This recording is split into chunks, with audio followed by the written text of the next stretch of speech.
నమస్కారం. ఓన్ వాయిస్తో పెట్టిన వీడియోలు ఇది కొంతమందికి బాధగా ఉండొచ్చు, కానీ పెట్టక తప్పడం లేదు. కేవలం నేను చెప్పదలుచుకున్నది డాక్స్ పర్మిషన్ గురించి. అలాగా ప్రభుత్వం వారు ఇచ్చిన పర్మిషను చాలామందికి ఇష్టం లేదు అని వ్యతిరేకంగా చెబుతున్నారు.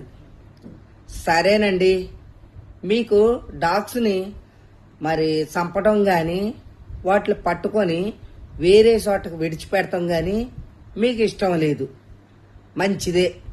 మీ నిర్ణయానికి నేను వ్యతిరేక అవ్వను, కాదనలేను. కాకపోతే ఖచ్చితంగా వాటిని పట్టాలి. పట్టేసి మరి మీరు కనుక అడ్రస్ పెట్టారనుకో, ఎక్కడ లేని అంటే ఎక్కడున్నా సరే పట్టకూడదు అన్నారు కాబట్టి ఎక్కడ పట్టినా కానీ మీకు పంపించేస్తారో మీరు చక్కగా పారం పెట్టి వాటిని బతికినంతకాలము పోషించారనుకో, ఆ పుణ్యం ఏదో మీకే దక్కేస్తుంది. అర్థమవుతుంది కదండి. డాగ్స్ని పట్టడం ఇష్టం లేదన్నవారు మీరు పారం పెట్టి మూగజీవుల్ని చంపకూడదని మరి పర్మిషన్ ఇచ్చేవారికి చక్కగా పారం పెట్టి పెంచండి. కోళ్ళ పారాలు పెడుతున్నారు, అలాగే అనేక రకాల పారాలు పెడుతున్నారు. వాటిల్లో మీరు కుక్కల పారం పెట్టండి. కుక్కల పారం పెట్టి వాటిని పోషించండి. ఓ 4-5 జీతగాళ్ళని పెట్టి పోషించండి.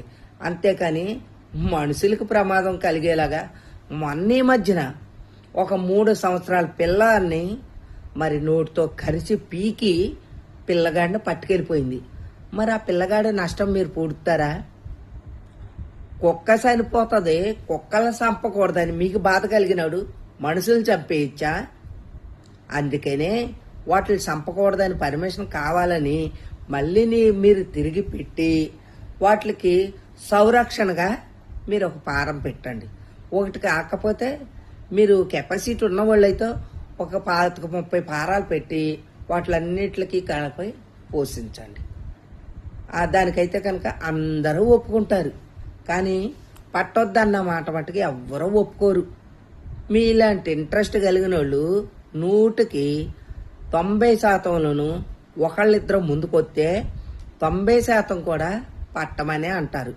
ఎందుకంటే ఎన్నో ప్రమాదాలు వాటి వల్ల. ఖచ్చితంగా మధ్యతరగతి వాళ్ళకే ప్రమాదం, లేబర్కే ప్రమాదం.